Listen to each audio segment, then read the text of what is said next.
Here we go. Welcome to Listen Up Show. Paul Shoemaker, our guest today on the show. I'm thrilled to have Paul on the show. He wrote this book here, and that's what we're going to be talking about, taking charge of change. But that's not all Paul has done. As you can see in his partial bio here, he's very involved in a lot of different kinds of work related to impact, investing in impact, and capacity building in the sector that leads to sustainable and interesting change. Welcome to the show, Paul. So glad that you took time out of your day to join us and meet everybody. Thrilled to have you. Thank you. Awesome to be here, and great to join you guys on such a beautiful morning from Seattle. Paul, I wanted to start out with this. Could you tell us a little bit about what you believe your work experience was that kind of brought you to a place where this made sense to sit down and write it? So here's literally how I came about it. I 15 years private sector, last 20 years in the social sector, nonprofit sector, public sector sort of space. So I've been across all three sectors. I was working on a project in 2018 as a private consultant. I was working for the Ballmer Group on a project that was related to poverty in America. And as we studied it, of course, what we came across was economic inequity and social inequity and racial inequity and health inequity, et cetera, et cetera. What I realized was I look at every one of those challenges, and in the work that I do sort of in silos, like one at a time, sort of as if like in a photo mosaic, like you look at one of the frames, but you don't look at the whole picture. So somewhere in the middle of that project, I sort of stepped back and I said, wow, it isn't just one form of inequity. America, for about 50 years after World War II, we were making sort of like this slow, uneven, but steady progress on inequity. We were making progress. The last 25 years, we've actually literally reversed course and we've gone the wrong way. So it isn't so much that we have inequities in America. It's more about the pace and the downward path that I just hadn't fully grasped. And I could walk through 100 examples of why that's the case. So when I sort of like realized that, I thought, this is a huge problem, not just from a social standpoint and a good standpoint, but for the good of our economy, for the good of our society, for our communities, our companies. And so I took that sort of recognition and realization, Chris, and then I spent 2019 doing sort of my own qualitative research, looking at, in short, great leaders, places where there was true social impact, and also trying to think about the traits and qualities of leaders that we need to meet the context and the complexity of our time, which we all know is just, this is like the most complex America we've had in nearly 100 years. So sort of putting all those factors together led me to a book about 38 people that I call rebuilders and 5 what I believe are vital traits that respond to great leadership, social impact, and meeting the complexities of the time. So let's unpack that a little bit. You said you interviewed 38 individuals. How did you select those 38 rock stars? I talked to nearly 100 people, and then I sort of like narrowed it down. And I'm sure there are people on this call, if I would have known them, probably could have had more folks in the book. I was looking literally for, here's a Venn diagram, 3 circles. 1, the best leaders I thought I'd worked with over the last, 20, 25 years, but not just great leaders. Number 2, also they were working in organizations where they were creating viable, measurable social impact. They were reversing this trend of inequities for 25 years. So great leadership, true social impact. And then the 3rd circle in that Venn diagram is people that were tuned to meet the moment, meet the times of the divided, siloed America, the hyper media we live in, the range of insane generational historic problems, cybersecurity, geopolitical, climate that we face right now. So those 38 leaders met all 3 sort of those attributes: great leader, true impact, have the attributes to meet the complexity of the time. So intersection of that Venn diagram, what fell out of that was 5 traits. And then I looked for leaders that met those 5 traits. Some of those I'd already talked to, and then other folks that I went out and I found in the community once I sort of had an avatar of the kind of person I was looking for. It wasn't inductive, it was deductive. Those 5 traits kind of came out of those conversations. Yep. All right. Correct. So literally in every one of those 3 areas, I sort of did my research, a bunch of spreadsheets, a bunch of, whiteboard work, a certain set of traits sort of dropped out of each one of those. And I looked at what's the intersection of those. And also just to be clear to folks on the call, I was not looking for just folks in the nonprofit sector where I've worked a lot in the last 20 years. I was also looking for folks in the corporate sector. I was also looking for folks in the public sector. So the book has people from all 3 sectors. as I say, I'm writing this for civically active, socially conscious leaders that are ready to redefine the leader they need to be for the decade ahead. That is across all three sectors, because we know this now, and people in this folks sure in the hell know this. We need all three sectors to tackle the challenges and the problems we've got. And one of the 5 traits is what I call cross-sector fluency. But I just want to emphasize to folks, I wasn't just writing a book for nonprofits or for social change leaders. I was looking for people across all three sectors. Paul, can you walk us through, you talked about kind of deducing out of those conversations, those 5 traits, and then you married them to the mega challenges. So that doesn't seem like it's something that automatically just fell out of the sky and was really obvious. Could you explain how the process of coming up with a mega challenge, what makes them a mega challenge? How did you know that was the right thing to include in the book?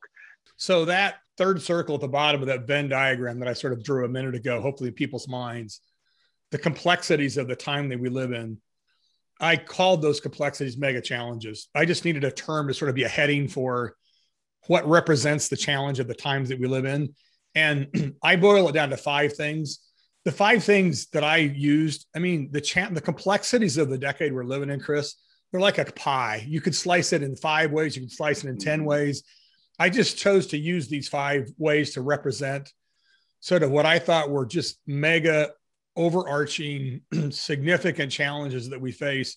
And I truly believe, when I look at like history, I don't know that since World War II or before then, we have faced a more complex America than we have right now. So I think the notion of leadership right now is not important just because we always need great leaders. We also need leaders that can meet the times and meet these complexities. So these 5 things represent sort of how I broke down that third circle of complexities that are going to face us in the decade ahead.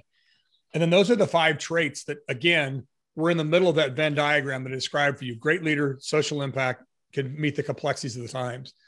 So I'll give a 1-sentence definition of each. 24/7 authenticity. These are leaders with a relentless, persistent, never-ending commitment to honesty, integrity, and especially to personal accountability. Secondly, complexity capacity. These are leaders that can think in a non-linear, non-sequential way to take in, process, make sense of, and act on information that is also changing constantly.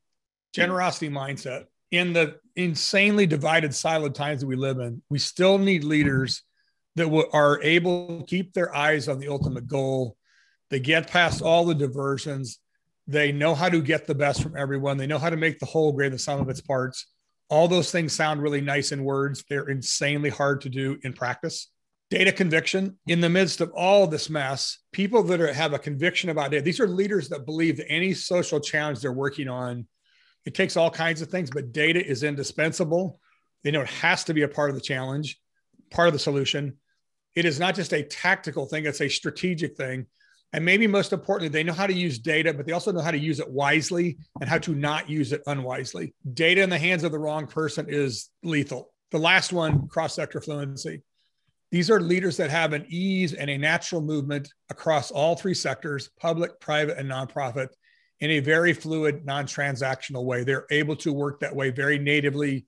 And I think those kinds of leaders, 20, 30 years ago, nice to have, 10 years ago, maybe want to have. I think today it's an absolute must have. And I'm going to guess that some of the people on this call today represent cross-sector fluent leaders. So that's a sort of a breakdown of those 5 attributes and traits that represent what I believe that we need in leaders for the decade ahead, Chris.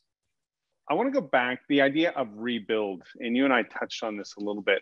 Rebuild sort of gives a sense of let's get back to where we were.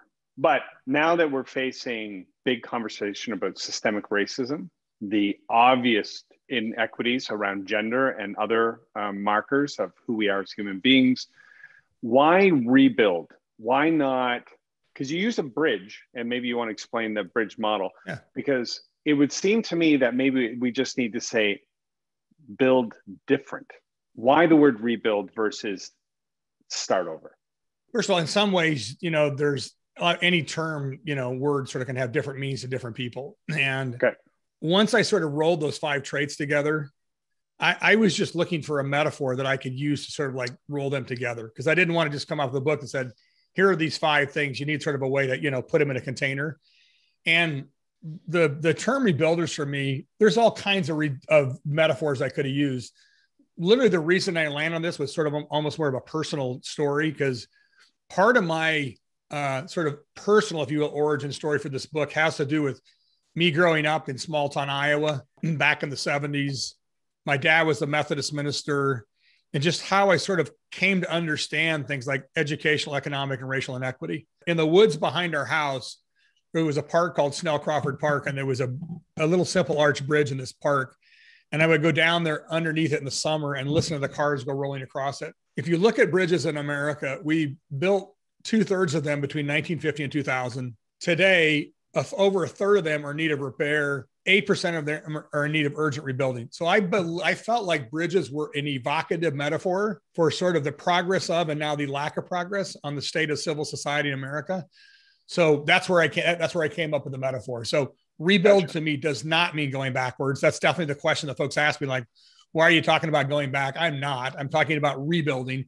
What I do think is true about the times that we live in is reusing, rethinking, visualizing, re-envisioning the world we're going to live in.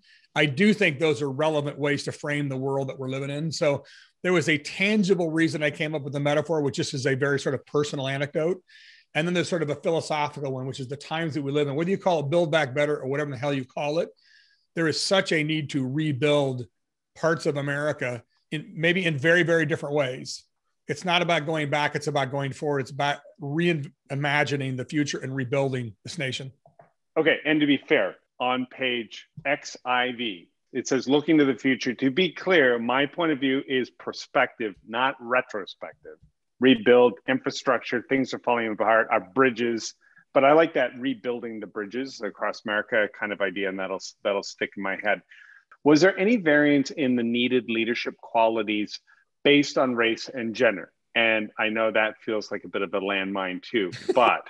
So I appreciate the question. I'm going to not treat it as a landmine. I'll just say I will admit and acknowledge that I am a privileged white male having this conversation. So obviously I don't believe in sort of gender stereotypes. One of those traits, literally particularly though, I do believe, and I wrote a sub-chapter in the book about complexity capacity, and the subsection was called, "You better have women in the room." I'm not going to argue it biologically or, scientifically. What I can tell you is empirically for me, women are better at complexity.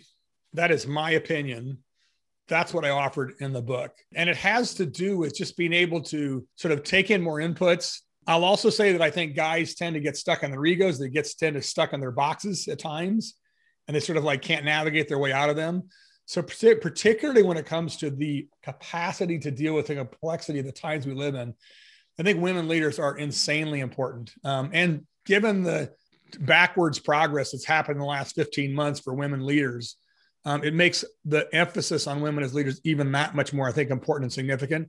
I have just found in my experience, I can count to countless situations where if the room is full of men, their ability to sort of navigate complexity, to, get past the diversions, keep their eyes on the prize, bring the room to sort of get the best of everyone. In general, I just find women leaders better at that than men leaders. Perfect. So why aren't there more at Microsoft? Why aren't there more women leaders in corporate America, period? It's going to take time. I am genuinely a huge fan of women as leaders. And I don't just mean that sort of in a, rah-rah sort of way. I've just hung around too many women leaders in the last 10 years, especially. They're just have such a sophisticated, holistic way of looking at the world. Why doesn't Microsoft or other companies have more women leaders? Why don't they have more leaders of color? Right? This is going to take time. One of the things that I do think happened in the last 15 months, especially, and it's been happening in the last 5 to 10 years, and I think it's real. Companies get this. I think they're moving in this direction. Some will get there faster than others will. And there's rampant, plentiful data that organizations that are led in the executive and the boardroom by more diverse racial, gender, et cetera, more diverse leadership teams, they are more profitable, they are more effective. So I believe we're going the right direction, and I hope that we will continue on the sort of the trajectory on, but increase the slope of the curve. Since the systems that we've built were built with a lot of unconscious bias in the minds of the people who built them, and then that translated in. For example, You talk about AI and the importance of tech for the future, and AI and specifically for the future, and yet coded bias. It's a Netflix special that talks about how AI is reflecting the bias of the white dudes who built it. And Microsoft, interestingly, had a product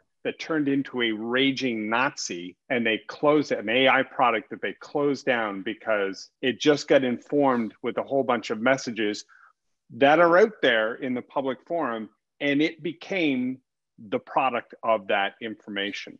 When we talk about rebuilding, it seems like we might have to do a little demolition first. Did that come up in any conversations where white men like you, like me, need to actually break the system, make it more risky, less productive, less workable in order to fix it? Because at some point you have to close the bridge to rebuild it.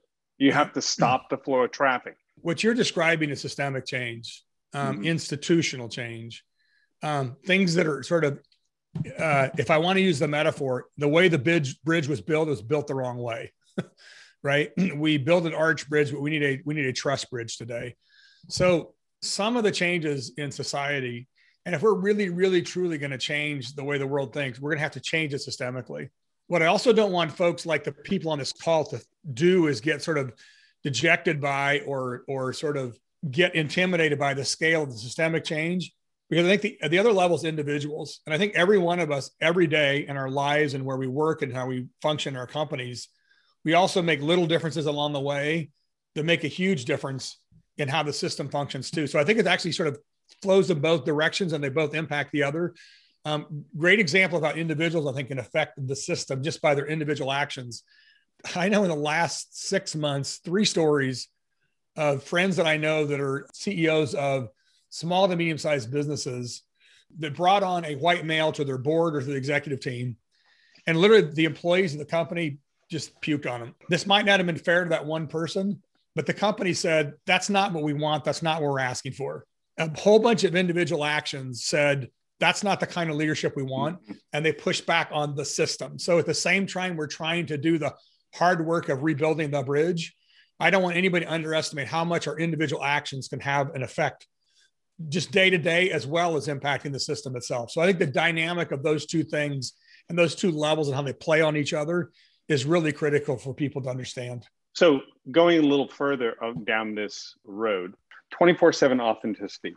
If we are not, this is what I tend to say in my conversations, if we as white men of privilege are not actively dismantling systems that work for us, we're just enabling the system to go along because we're part of that bridge structure. And in the chapter about 24/7 authenticity, you talk about leaders who display this charitable, contributing, authentic, well, I'm confusing a bit with the generosity mindset, but this 24/7 idea of being authentic. And we look at a guy like Larry Fink, CEO of BlackRock. BlackRock produces these memos. He never intended the memos to be sort of a rally cry, but they are. And for the Business Council, they've produced statements that said our stakeholders are as important as our shareholders and whatnot. Phenomenal. But BlackRock as a company is driving up the market in this area by buying 1 out of 5 houses in the region. So they're artificially driving up the market, keeping people from coming into it because money's cheap and they're taking advantage of that. There's a whole business reason for that. So on the one hand, we're interested in our stakeholders. On the other hand, they're actively part of creating the next real estate bubble. How do we reconcile that kind of thing with, they seem authentic, they seem like the right kind of leader, but the business they represent is actively undermining the very message that they're promoting? I want to believe he's authentic, but I don't know what to do with that information. I'll say a couple of things that came to my mind as you were talking, Chris. The first thing I'll say is 24/7 authenticity is not a purity test. None of us are perfect. That doesn't mean we aren't also accountable for the things that we do. So I think the things that Larry Fink said and wrote are, I hope, really important. I also think we all need to hold him accountable for what the actions of his money are doing. But I don't want to throw Larry Fink out because of the second part, because I think the first part is important. I just want to hold him accountable on the second part. When I sort of gave you the one sentence definition of this, at the end of my definition, I said, especially personal accountability. I think literally that trait, integrity, honesty, et cetera, those things matter. They matter particularly today when we have so few leaders that exhibit that and so few leaders that are performative, but not authentic. Mm-hmm. This notion of accountability, I think, is just really, we have just a way too unaccountable society. And it starts with white men. We need to hold ourselves accountable. We need to hold others accountable. And you talked about Microsoft. What I know about their CEO, Satya, is I think the dude's for real. Mm-hmm. And I think he means what he says. And I think he will get the organization in a better place over the course of time and the course of years. So I can hold him accountable for where they're at today and say that's not sufficient. What I can tell you is I believe he is an authentic leader that wants to get to the right place for the right reasons. That response allows us to think about people in a way that humanizes them. So you are not your most recent mistake, whether it's a mistake or an intention or whatever it is. There's the accountability to confront with that and say, and then see that leader respond to it in an authentic way. Yeah. They may not give you exactly what they want, but they're not going to dismiss you or pretend it's not happening. And I think that's the kind of leadership we need, some people who are connected. Gabor asks, why is cross-sector blurring lines a mega challenge? It might support interoperability. Every one of these things has a dark side and a light side to it. So the blurring of lines between the sector, it's absolutely an opportunity. It is also a massive complexity. So when I define the decade ahead, I mean, to me, the word that literally comes to mind is complexity. That is the context that leaders have to work within. And blurring the lines between the three sectors, it's actually absolutely necessary. And it's going to be part of what hopefully gets us to a better place. But navigating it, hard as hell. We, 20, 30 years ago, we could all sort of like live in our little silos and sort of, keep an eye on the other sector. Over the course of time, then we'd start to hear about things like tri-sector leaders and folks started to sort of get involved in CSR, which is good. So folks are sort of starting to cross-sector a little bit more. What I'm talking about today is, and this has really been accelerated so much in the last 15 months, those three sectors, they have a different function. They are interoperable. They're interconnected. They have to be. So my point isn't that it's a bad thing. My point is that it's a complexity. And what we need is a trait called fluency, cross-sector fluency. We need leaders that know how to navigate across those three, not in an episodic way, not in an isolated sort of occasional way, but literally move in and out of all three of those sectors on a persistent, consistent basis. We need those kinds of people in leadership of companies if we're going to be able to make that complexity an opportunity for the future. Perfect. Thank you.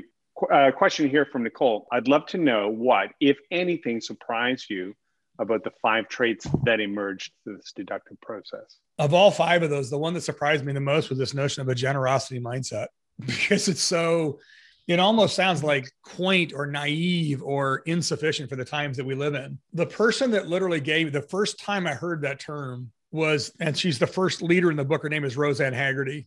She works for an organization called Community Solutions, whose mission is to create a lasting end to homelessness that leaves no one behind. And they are a nonprofit, but they work in an incredibly cross-sector way. I was talking to her about how do you go land in communities across America. And they have made demonstrable progress on homelessness in many communities. I said, how do you land in a community on such a contentious, complex issue like homelessness? And how can you be effective? And she said, like, reflexively, because I have to use a generosity mindset. I sort of hadn't heard that phrase before. And she sort of amplified that. And she became sort of the basis for that trait in the book, or sort of the origin story, if you will, of that trait. So I didn't expect that one from her. I didn't expect that one in the book. Then when you think about the times that we live in, how I think we're less connected, not more connected. We're more divided. We're more siloed. If we don't have some people that have that, and this is not like being nicey nice. It's actually a really hard-edged, specific strategy that says, I'm not going to give into the splinters. I'm not going to give into the edges. I'm going to make stuff happen and come together. I'm going to believe that the whole can still be greater than the sum of its parts. If we don't have some people still left in the world that believe and think that way, we are screwed. Mm-hmm. So I didn't expect that one. And then once I sort of finished the book, and if I look back on it now, it's in some ways the most obvious. At the time it came up, it was, if you will, the least obvious. It's interesting. It That seems to flow into a mindset of leadership. As a leader, you become more inclusive. You naturally have to be more generous because you stop seeing the world as a me and them, us and them, in and out, win, loss. And it's far more inclusive, like we can work together and all benefit. Okay, a couple more questions and then we're going to get to the end of the show here. Catherine just asked, when you looked at leaders, did you only look at C-suite individuals, or are there other leaders who have the traits you've identified? I know the answer, but are not the executive level. I am curious how many of the 38 individuals who profiled were women and people of color. When I wrote the book, I was conscious of it not being a bunch of white men. I didn't have a quota or whatever. 8 men in the book are white men. The other 30 are either women or people of color. And I will say that was a little bit intentional. It was mostly organic.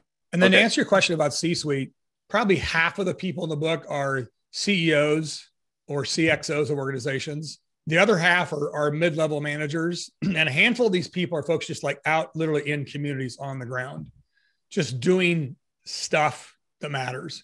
And I was, that wasn't a theme in the book, but it actually was something I was very intentional about.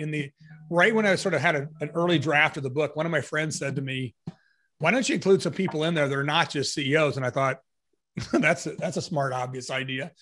When I did 38 stories, they sort of come from lots of different dimensions and check lots of different boxes.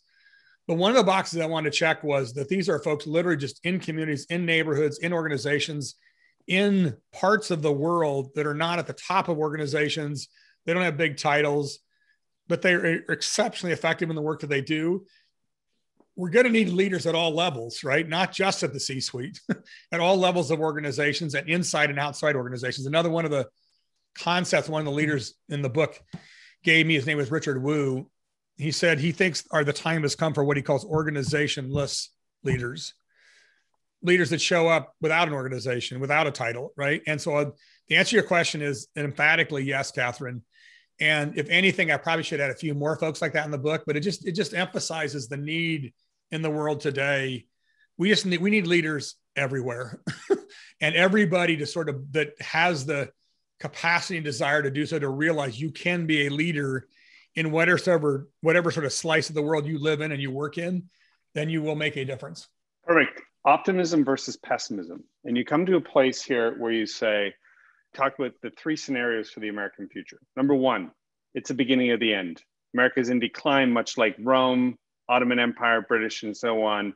And it's just going to slide down into kind of a decline place, still a developed nation, but not leader of the free world. Number 2, we muddle along. We increase the inequities and divisions. We slow or stop the decline, but we never make real progress on economic health. I mean, we just plateau, basically. That's the second one. Or we meet the moment. So instead of COVID and our eventual coming out, it showed us our common humanity and we can move ahead. If we think about how these traits apply to individual leaders, authentic, generous mindset, could those qualities be applied to a nation state? So my question is, who cares if America isn't the leader of the free world?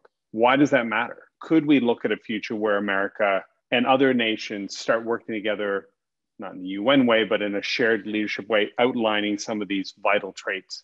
Let me answer it this way. So I will tell you, I did not write the book to try to sort of look at it at the nation, if you will, level. I did talk in the book about how this framework, I hope, applies to us as individuals, teams that we're a part of, in the organizations that we're a part of. I didn't get to nations, but I'll take a quick shot at the question that you just asked there at the end, Chris, which is really important and obviously timely. I don't think America has to be or ever will be some monolithic leader again. I think our values matter. When I look back on the 90s and I just sort of think about the leaders the world had then and sort of the way the world was going, Berlin Wall comes down, et cetera, like it just seemed like all things were possible.